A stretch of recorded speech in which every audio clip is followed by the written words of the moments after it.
Hello and welcome to the Radical Podcast, inspired by the essence of the word radical, proceeding from the root. We explore the roots of metaphysical wisdom. This season is all about divination, tarot, and the power held within our intuition. This is The Radical with Nicole and Christina, the two metaphysical girls in the material world. Hello and welcome to The Radical. I'm Nicole. And this is Christina. We are the two moody and fatigued girls in the material world today. Yes, we are. Our topic today, the 5, 6, and 7 of swords. These are the Aquarius cards in the Minor Arcana. And it doesn't help that for me, the air element and the swords are just a difficult energy to be in. Christina has her list. We'll do our card comparisons. And then I have 4 short messages from the universe at the end. Sounds good. It sounds like a good plan. Also, this time of year, I think there's an element of, I read an email from one of my friends on her distribution list, and she was like, if you hit the ground running at the beginning of the calendar year, more power to you. But a lot of people don't, because we're still in this period, this seasonal time when people are still really in some kind of hibernation energy, in some withdrawal energy. I think it's okay, listeners, if we're all still in the winter, if we're still hibernating. Yeah, New Year's Eve has never been a light switch for me. It's like January is a dimmer switch, and I have to work my way towards things. I think I just have learned slow and steady. I need to be slow and steady with change. So I feel that, though. It's still winter. It's still quiet. Well, Aquarius season is the middle of winter. The days are getting longer, but we're in fixed air, and the Aquarius is the heart of winter. So first of all, I want to talk about swords. Swords can be feathers or pipes or anything that has to do with air, right? The swords are spades in today's playing cards. And the swords have to deal with the mind, intellect, communication, truth, clarity, problem solving. It seems like the 5, 6, and 7 are exactly that. Truth, clarity, and problem solving. But the swords can also be about thinking and logic, ambition, and the ability to cut through confusion, and then difficult concepts like conflict, challenges, decisions, and heartbreak. These are all sword concepts. And one of I don't remember exactly how the saying goes about harsh words cut like a sword, or the pen is mightier than the sword. Words are powerful. And that's why in witchcraft it's called spells, because your words have energy and intention behind them. So harsh words, mental stress, anxiety, and sorrow are a lot of the elements that have to do with sword energy as well. When we get to the card comparison, we'll be talking about how the cards make us feel and how the authors have interpreted their interpretations about the cards. But a lot of the times it's what we're carrying with us that we see in these 3 cards. The 5, the 6, and the 7. The 5 generally challenges and strife. It could be drought, storms, blight, instability, and adversity. And then we have to have 6. Gifts and good feelings abound. The first bloom, harmony, and improvement. But 6 is also growth. 7, we turn another corner. Uncanny luck, synchronicity everywhere, unexpected blossoming, and potential. ambition, but also faith. 7 is faith. This is air element. Aquarius, fixed air element. 10th house for our Aquarius, the house of blessings. The planets of 5 of Swords is Venus in Aquarius, 6 of Swords is Mercury in Aquarius, and 7 of Swords is the moon in Aquarius. I think it might be the 11th house. Is it? It is. It is. The 10th house is Capricorn. And it is, the 11th house is the house of blessings, but I was like, wait a minute. Oh, I'm a little airy today, listeners. For the tree of, hey, I'm sure when I said it, some of you listeners were like, that doesn't sound right. That's why Nicole and I are together, because we look out for each other. We have each other's back. For the tree of life, the 5 of Swords is the 5th sphere of Geburah. This is in the middle left pillar. Geburah is ruled by Mars, and it is the sphere of power and judgment, and also boundaries. I was doing some research on the Tree of Life spheres, and I was like, boundaries always goes with Mars. 6 of Swords is the 6th sphere of Tiphareth. This is the second sphere in the middle pillar, and this is ruled by the sun for beauty and rebirth. The 7 of Swords is the 7th sphere of Netzach. This is the bottom right pillar. This sphere is ruled by Venus for victory, triumph, and endurance, and also instinct. We'll talk about the cards a lot in card comparison, but when I was thinking about these cards, they have a lot to do with us and other people, our relationships with others.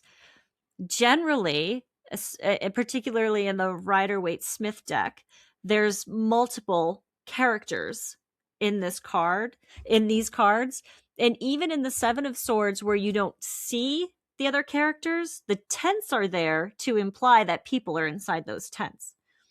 So it's our relationship with other people. Adding in that layer of air, intellect, communication, and words. The themes to me, concepts of defeat and generational type things, gatekeeping, deception. And sometimes you're a different character in those cards when you look at them. But that is something that stood out to me, was it wasn't just me in all of these cards. It was me and other people, me and other people's thoughts and other people's business. For the 3 Aquarius decans, we first have Aquarius 1 starting around January 20th when the sun's at 0 degrees of Aquarius. That's the 5 of Swords, named the Lord of Defeat. The planet that rules this decan is Venus. So the corresponding planetary major arcana card is the Empress. All 3 of these cards are also going to share the star card as the corresponding zodiac sign, major arcana card.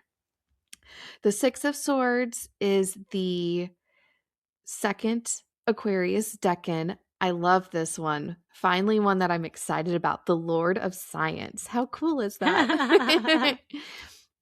Mercury rules this decan.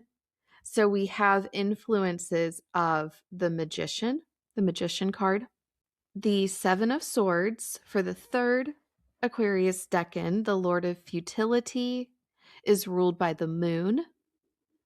And that corresponding major arcana card is the High Priestess. This is the first decan chart that I have made where none of the placements have an astrological essential dignity to go with Mhm. it. Usually at least one is in like fall or domicile. Not today. um so when I first pulled out all of my cards, I could not figure out what the story was or even Yeah. could be.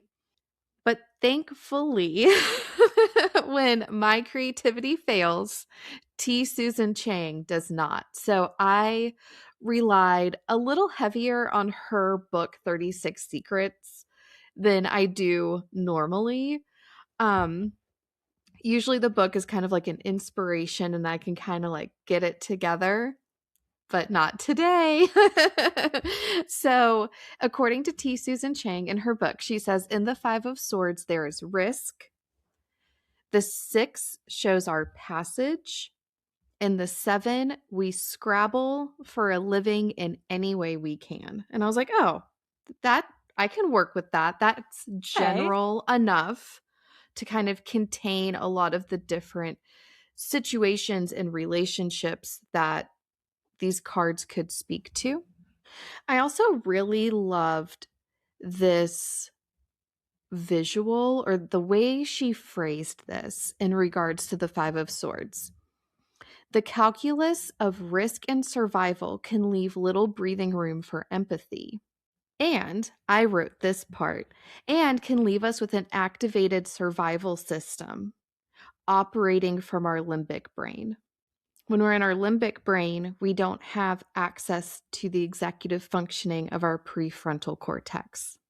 In the Six of Swords, T. Susan Chang writes that in the minor sword cards, no one's eyes are open, but in the six, someone is seeing clearly enough to navigate right for the destination.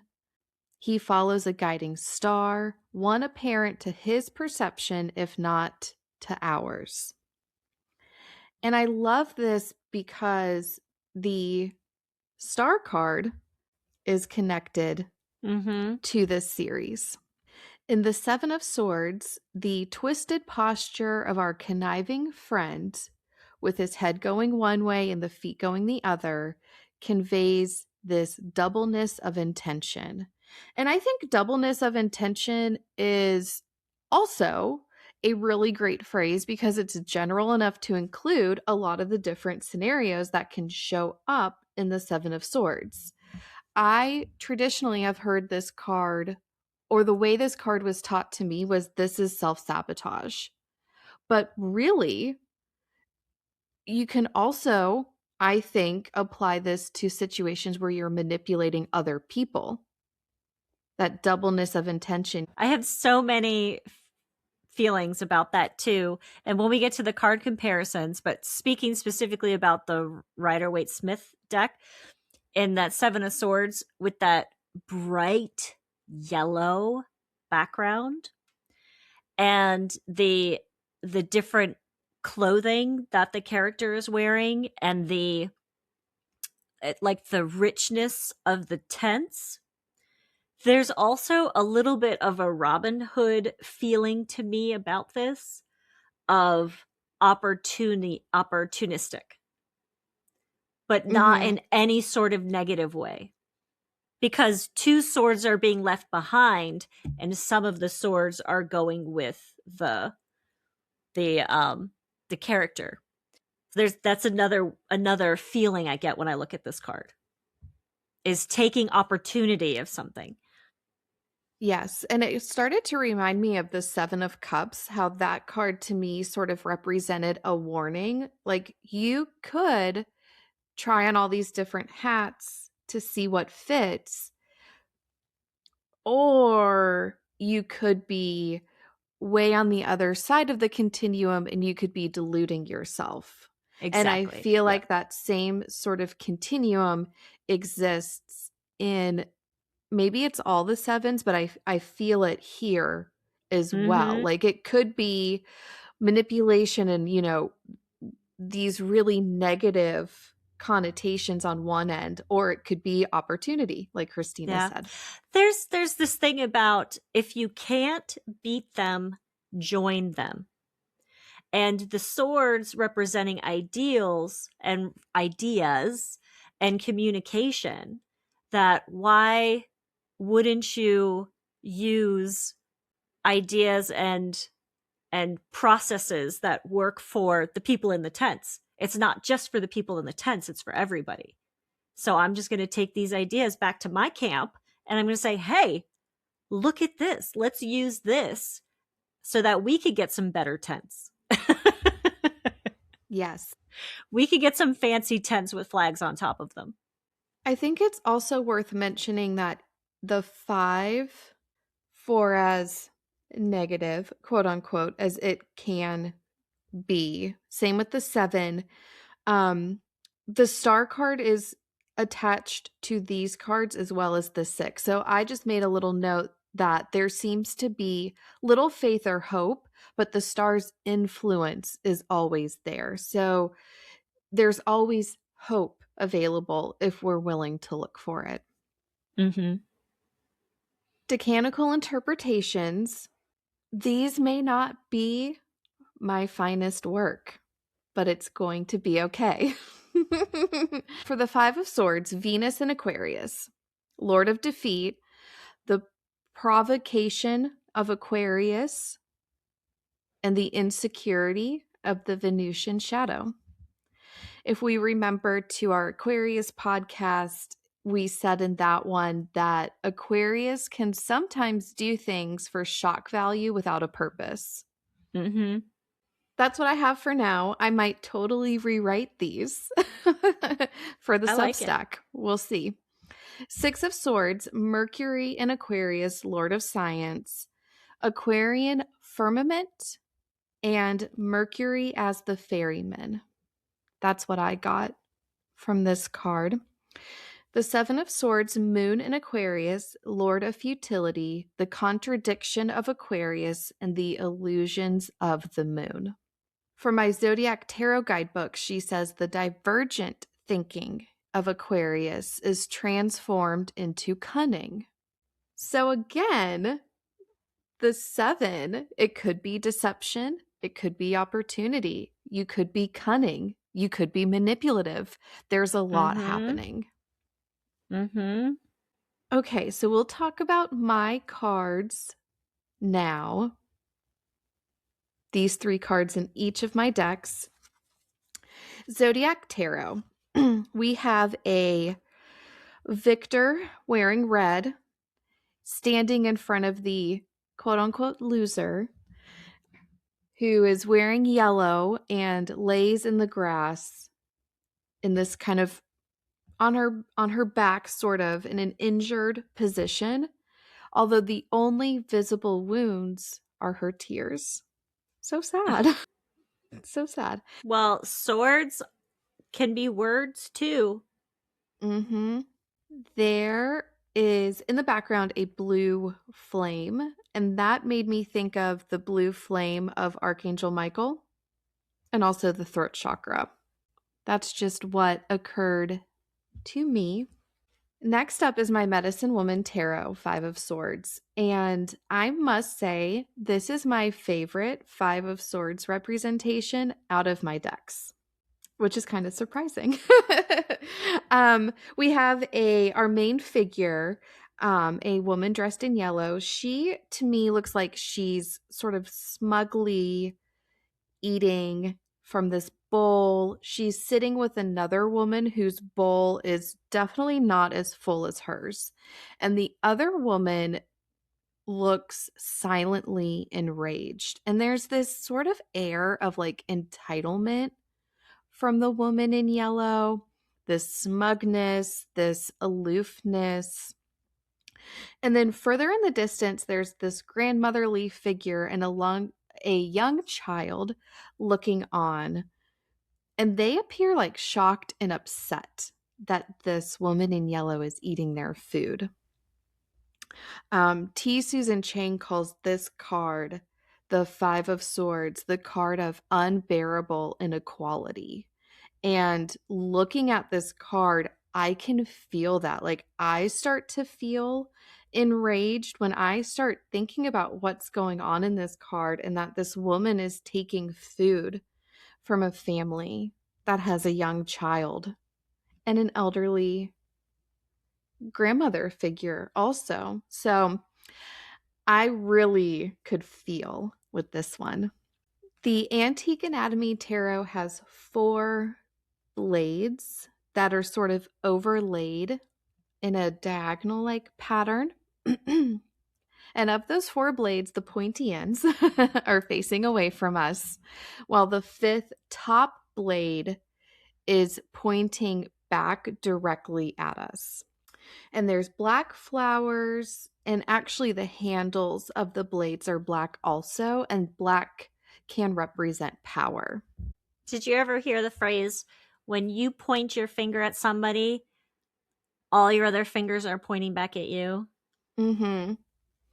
That's what it makes me think when I see that. Yeah, I think of that too. That if we try to hurt somebody, it comes back to us fourfold. Mm-hmm. And the Mystic Mondays card for the 5 of Swords is actually pretty similar, with the 4 diagonal blades pointing away, the 5th blade pointing at us. You can see the hilt or the handle of the 5th blade in this card, and it's red. And I just automatically think red Mars, and this card is connected to Mars through the Tree of Life, through the 5th Sphera, Gabora. Mars rules that Sphera and all the 5s in the tarot. Mm-hmm. So that's what I got from the little red handle. There's some fire in all the 5s. Mm-hmm. Okay, so that takes us into the 6 of Swords. And the Zodiac Tarot is my favorite 6 of Swords out of my 4 decks. There's a boat, and there's this figure, wearing awesome clothes. Of course, she has great hair. She appears to be very relaxed in this boat.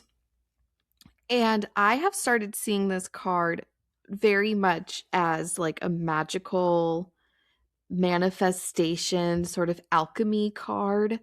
And her paddle is like a literal magic wand. It has a little star on the end. I mean, the Star card, the Lord of Science, the Magician. It's making me think a lot about our podcast episode that we titled Ask, Receive, Believe, and Relax. Like, that's what she's doing. She's manifesting and she is relaxing. Mm-hmm. From this card's guidebook, it says the journey can only be made through trust. Defeat, the previous card, is only a transition thanks to hope. Well said. Yes. In the 6 of Arrows in the Medicine Woman Tarot, our woman in the yellow is standing beside, there's a broken arrow next to her on the ground, and she appears to be gazing towards the sun and the horizon line. We can only see her backside, and we can kind of see the sun's rays coming out from like her head. In the previous card, she was sitting on a green blanket, but now she's wearing that blanket almost like a cape. And I thought that was kind of magical, like a magician's cape. And the way the illustration is, there's almost like the sun and the horizon line are framed. They're encircled, and there's these like blue-green lines. Like there's this like streaming light, blue-green light from the sun. But what it's doing is it's making me feel like I'm being pulled into the card, like I'm being pulled into a portal. And so I feel with this card a sense of movement and being transported, like something is taking me from point A to point B. In the Antique Anatomy Tarot, there's 6 blades, and the pointy ends, like they're paired up. The pointy ends are pointed at each other. So there's this sense of them being neutralized, like they're not a active threat. Mm-hmm. um, there are also black flowers on this card. And I'm reading this as like personal power, manifestation power, our magical power. And I'm going to borrow from T. Susan Chang again. She says, "What happens when we add 5 and 1? When we take defeat and add to it the will to change our fate, we arrive at the 6, the Lord of Science, which can solve the seemingly impossible through awesome feats of mind." Boom. That's our magic. Mm-hmm. And in the Mystic Mondays, we have 6 blades pointing upwards, 6 swords, sort of in these waves of deep blue and forest green for sovereignty and healing. That's what those colors mean. Okay, 7 of Swords, Zodiac Tarot. We have a figure in the woods. She seems a little more casual, a little more nonchalant. She has 3 swords in her arms. She's in the forest under a waning crescent moon. It doesn't appear like there's anyone else around. So maybe that's why she's a little slower moving, it seems. In the Medicine Woman Tarot, I am going out on a major limb here and I'm concluding this story as such. So there's our woman in yellow again. She's consulting with 3 others, and I'm getting expert vibes, like they're professional people, they are masters of their craft, experts in their field. I'm sort of basing this on their clothing. They each seem to be wearing something like specific to maybe the field that they're in. And it just seems to me that in the last card, our protagonist saw the light. Literally, it was like the sun shining in Mm-hmm. her face. And perhaps now in this card, she's seeking to make maybe amends or make a collective or communal type change, seeking help through others. Um, it's giving very Aquarius vibes. But again, I don't know. That's just what I got. In the Antique Anatomy Tarot, there are 7 blades pointing some towards us, some away from us, and we have black and white flowers. And then my favorite 7 of Swords is the Mystic Mondays representation. We have a figure standing under a crescent moon, a waxing crescent moon. So increasing light made me think of the star card again. Our figure is surrounded by 6 swords, and the 7th one she holds behind her back. On literally her other hand, she's doing a mudra. To me, it looks like mukula mudra. Basically, you're making like a bird beak. When I first looked at this card, I was like, is she making a shadow puppet? But no, it is a mudra called, it's also called like a flower bud. I saw Hmm. that in my reading, but it's used to balance the 5 elements, calm the mind, improve focus, and help with mental clarity. All very air, all very swords. And so, because we're in 7 of Swords territory, the way I'm reading this is her goal or her desire may be to embody these things, a calmer mind, more focus. Her hands in this mudra, but because of the moon, the moon in the sky overhead, and the hidden sword, it's almost like this card is suggesting subconscious self sabotage, limiting beliefs, fears, conditioning, things like that are Mm. holding us back. So I read this one a little bit more in the self sabotage realm, but not maybe intentionally. Like maybe we need to do some shadow work. Hmm. And that's all. Okay, starting my card comparison, going back to the Five of Swords, starting with the Spirit Song Tarot, it's called the Five of Feathers. The armadillo is the spirit animal, and the two keywords are strategy and resilience. Did you know that a group of armadillos is called a roll? That's funny. They are excellent diggers. They are nocturnal. They eat mainly insects and are closely related to sloths and anteaters. The armadillo, as a spirit animal, protection, setting boundaries, and groundedness, and teaching us that we can shield ourselves and we can protect ourselves.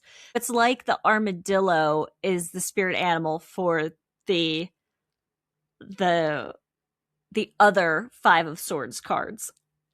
Do you know what I'm saying? Like the armadillo is how we could protect ourselves from that Five of Swords energy.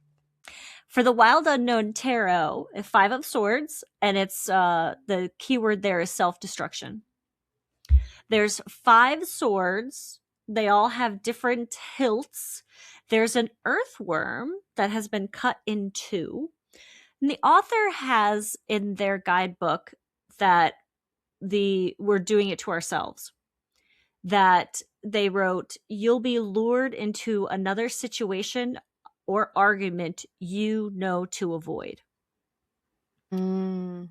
The earthworm is an interesting, grounded, earthy animal. Again, to choose as the animal that has cut itself in half in the imagery of this card. For the Secrets of the Witch's Garden, Five of Swords, keyword is cruelty. This card tells a very complicated story with lots of feelings coming forward for me. The 3 different characters, 3 different generations, like ages, different color clothing, different status clothing, different positions in the scene, um, different possession of the swords or loss of the swords, or just being a witness to the scene that's happening. Depending on how you feel, listeners, you might feel like you're a different character in this scene that's happening here. But the stately character in the black that looks very stern is holding on to 2 swords and then pointing a sword at another person, which doesn't happen in any of the other Five of Swords. That's a very specific take that the author has on the energy of this card. What the author writes in their guidebook is the secret of this card is the fact that how we treat others is how you feel about yourself. People Mm. lead with their issues. I feel a gatekeeping energy when I look at this card of this is mine, you can't have it. But also, we don't know the whole story of why. Do you know what I'm saying? There's so much that we could read into this. I find it a fascinating card. I am resistant to it greatly when I get it in my readings because I'm a different person each time I look at it. I relate to a different character every time I look at it.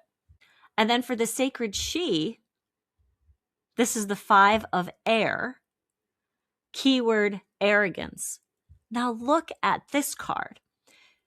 There's a character spray painted on a brick wall.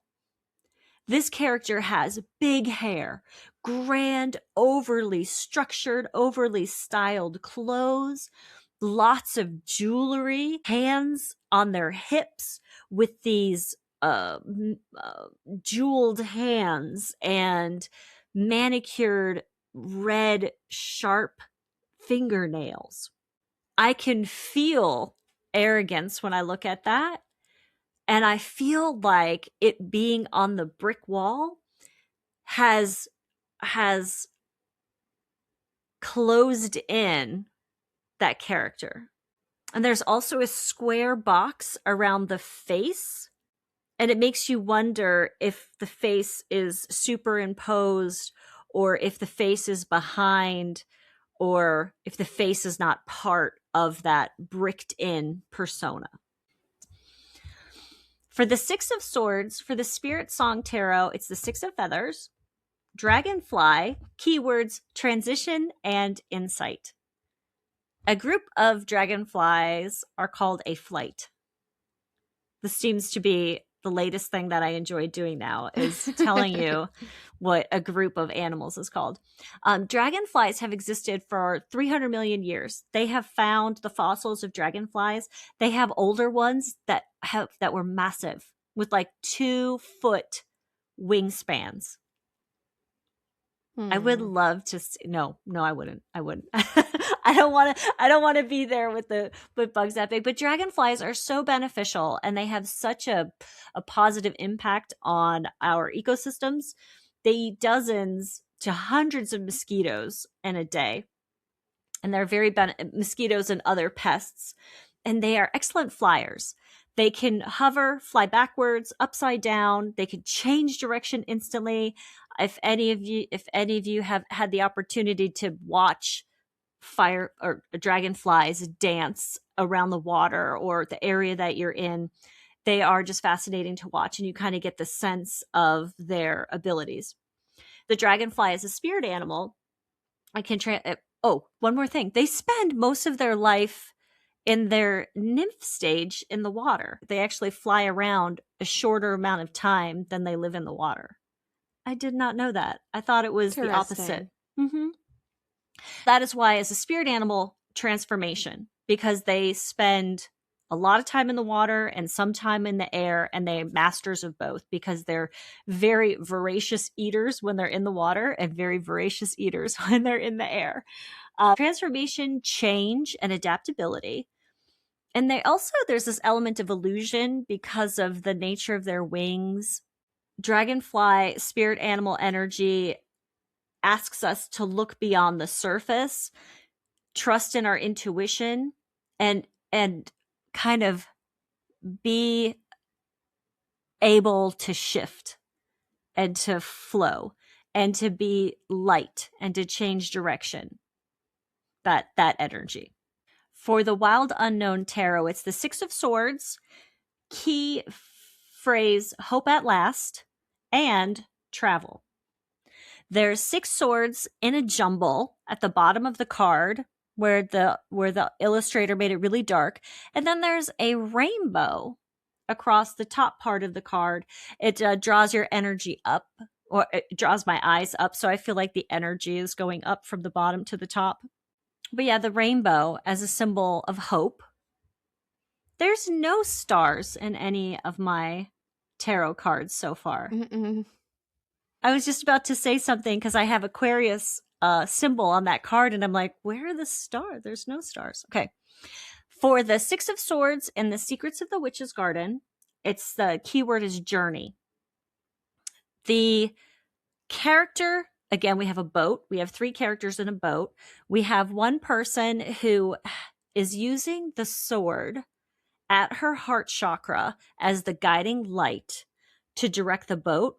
The other swords are behind her, kind of like her mantle. There's a small child and the fairy person, but that's a sense of the generations.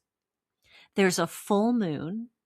So is that the completion, or is that the realization of the energy of this card? I like the full moon there, but it means something different to me when I look at it, because this is a journey. I feel like there's still a ways to go. I don't think the journey is over. I think it's the start of the journey when I look at that card. And also, The other key thing is you're not alone in that card. Just like an echo of the Rider-Waite-Smith deck, two figures, a smaller figure, and then the fairy person, you get a sense of generational traveling. And it's the same thing with the Secrets of the Witch's Garden. For the Sacred She, 6 of Air, it's called Departure. And I feel like I have never seen this card before until I pulled it out. I looked at this card. I was like, have I ever, where has this card been in the whole time I have had this deck? I feel like I've never seen it before. There's a bluebird. That's a little bluebird. And bluebirds are symbols of happiness, hope, renewal, and good fortune. The bluebird is holding a tiny green leaf in its beak, and it's standing on a stump of a tree that has fallen over.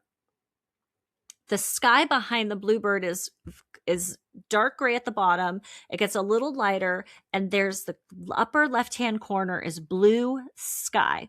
That's the direction that in my mind, that's the direction that the bluebird is looking in, and that's the direction the bluebird is about to take off to. It's going to take its little leaf, it's leaving this fallen tree behind, and it's moving on. Departure. That's the sense I get when I look at that card. Aw, turn over a new leaf. Yeah. And it's a green leaf. It's a spring or a summer leaf. It's not a fall or dead leaf. That's a renewal leaf. Seasonally, anyway. For the 7 of Swords, for the spirit song is the 7 of Feathers. The animal is the cheetah. 2 keywords, preparation and resourcefulness. A group of cheetahs is called a coalition. And usually, if you see a group of cheetahs together, usually they're males. And they're established amongst brothers, related males. And it's male cheetahs usually don't live alone. They usually live together. And then the female cheetah and her young are a different group.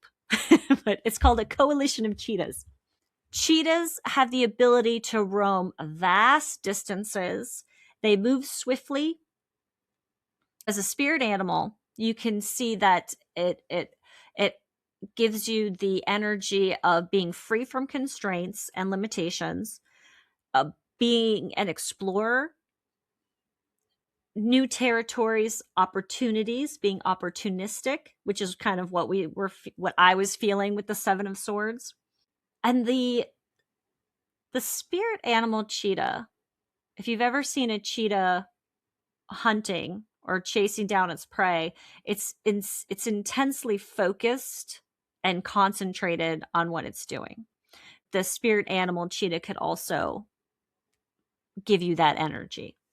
For the Wild Unknown Tarot, the 7 of Swords, keywords secrecy and self-interest. There are 6 swords suspended with the points all pointing to the right, all different hilts. And then there's this little fox curled up into a snug little ball, one eye peeking out to look at you. And underneath the fox is the 7th sword. And the fox is like lifting up the end of its tail to show you that it has the 7th sword. And that 7th sword underneath the fox, the hilt is pointing in the other direction. As we talked about the direction of the swords and kind of the energy to the right could be like the waxing moon, and the energy to the left could be like the waning moon, the waning energy. The right could be yang energy, and the left could be yin and unconscious or subconscious energy. And then for these, go ahead. I like the word self-interest because that's general and can include the multitude of self-interest behaviors, self-interested behaviors. Yes. It can encompass all of that. That is what I would say one commonality to all of our 7 of Swords characters is an element of self-interest. Even if you agree with me that there's a Robin Hood element to the Raider White Smith Seven of Swords, still, oh my And it's gosh, just still inspired or still spurned on by self-interest, even if you're taking those swords back to help your community. You're still inspired by self-interest. Inspired's not the right word there. motivated by it. Motivated. That's it. Motivated by self-interest. Did you have something else? No, I just like Okay. that word. I think that self-interest really works with the Seven of Swords. Because just like manipulation, self-interest is not inherently negative. Oh, we need a better word. Yeah. And then for the Secrets of the Witch's Garden, Seven of Swords, keyword here is deception. There's two crows sitting in a tree in the upper left-hand corner, watching a woman with a red cloak carry away two swords and a basket of apples away from a group of people sitting around a fire. The remaining 5 swords are left leaning against the shed.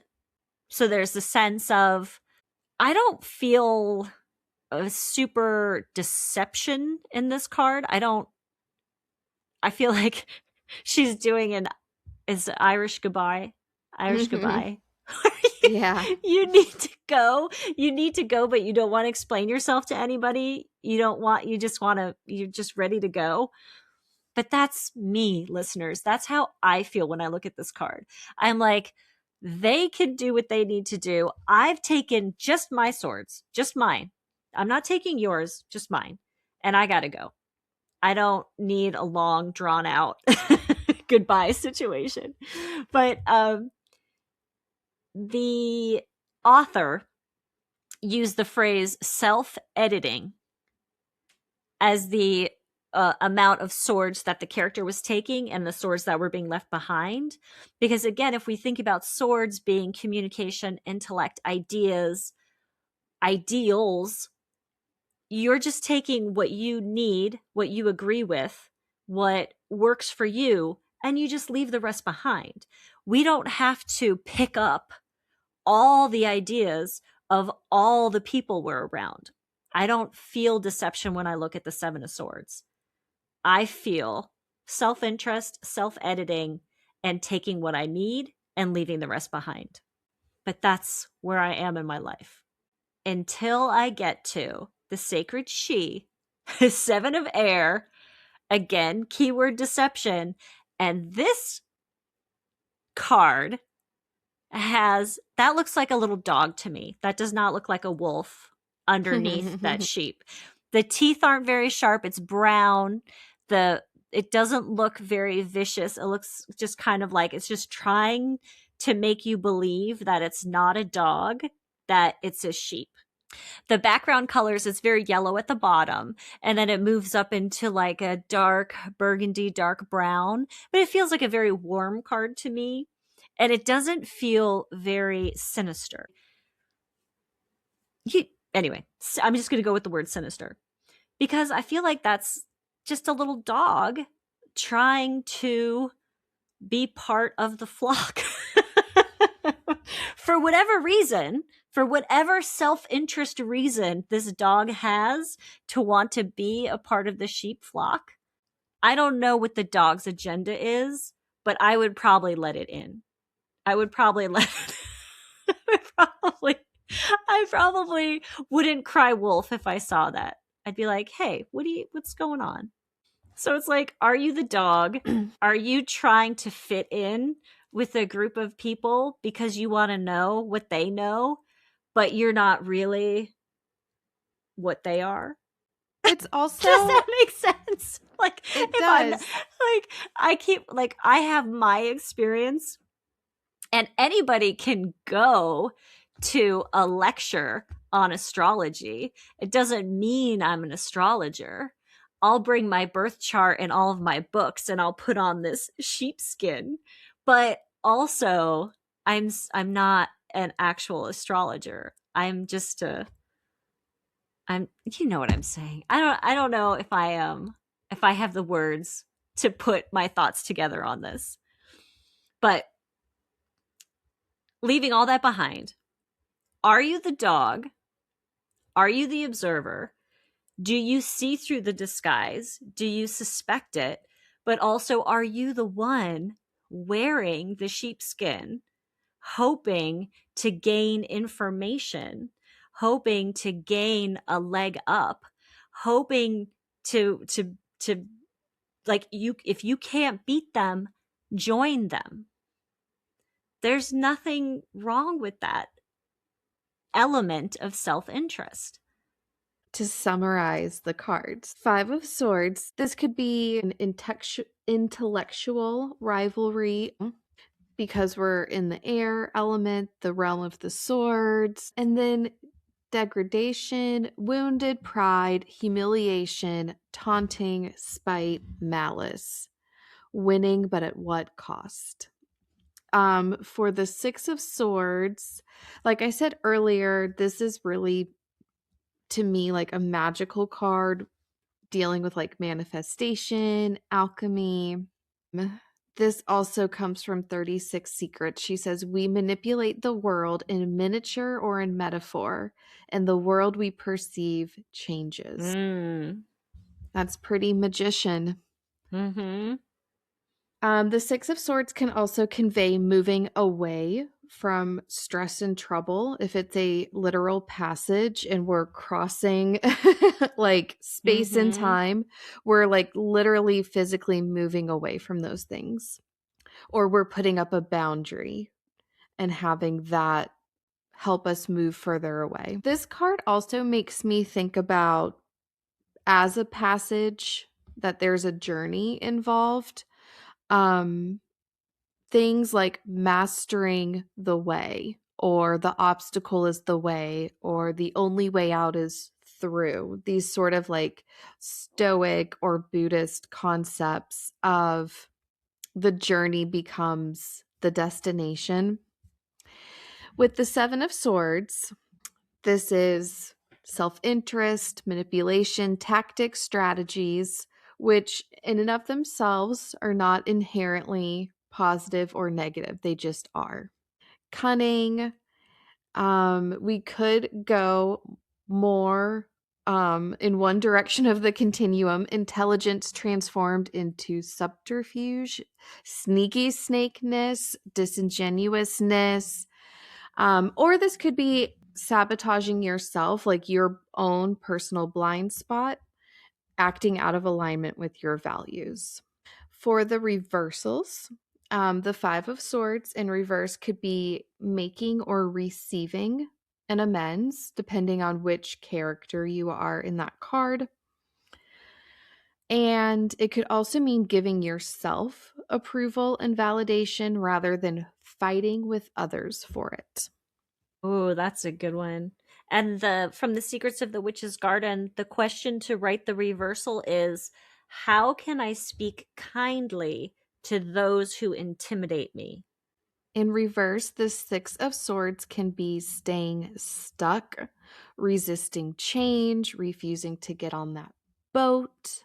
And the question to write the reversal, how can I move ahead? For the Seven of Swords, the reversed meaning could be paranoia, but it also could be behaving with transparency and offering people more of like a full disclosure. I like this question for to write the reversal, how can I reassess? You got to take stock, right? It goes back to that self-editing, like what do you actually have? What are you actually doing? How Yeah. can I reassess? Yeah. Okay. I have 4 cards from Postcards from the Liminal Space. It felt right today. So card A, B, C, or D.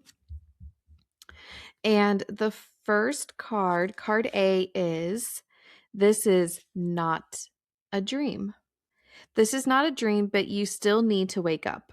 Trauma can cause dissociation from both the positive and the negative. Creating a paradise in your mind is easy. Grounding it into this realm is revolutionary. Stay on Earth to avoid being surprised by consequences later on. Our second card, card B, the enemy of intuition is self-doubt. A cyclical silent war with self. The game is rigged and there are no winners. You could wait it out for a sense of certainty that may or may not come, or just go ahead and speak your truth, as nothing pins doubt into place like silence. Fear is a liar, life is for the living, and you are invited. Card C. It's not that deep. If you cannot explain something simply, then you do not understand it well enough, and more understanding is not available at this time. Respect the boundary that you have found yourself up against. It's not that deep if you are floating or swimming, but fatally deep if you are drowning. There is no lifeguard on duty, so now is not the time for emotional choices or hypotheticals. And card D, the blank at the crossroads. A decision needs to be made. There is no concept of good or bad, right or wrong at the crossroads. There is no concept of good or bad, right or wrong at the crossroads. Just you and a choice. Perhaps it is better to ask for forgiveness than permission, but requiring neither is best. Make a better deal this time. Oh, that's a good one. There's always another way. Or find another way. And that'll do it for us today. That's the 5, it. 6, and 7 of swords. And next week, we are going to be talking about Uranus, which is domiciled during Aquarius, in Aquarius. So until then, listeners, thank you. And we love you. Bye. Bye. Thank you for listening to this episode. The Radical Podcast is created and produced by Nicole and Christina. Music by Van Horton. His Instagram is Van Horton Music. Stay in touch with us at linktr.ee/theradicalpodnc.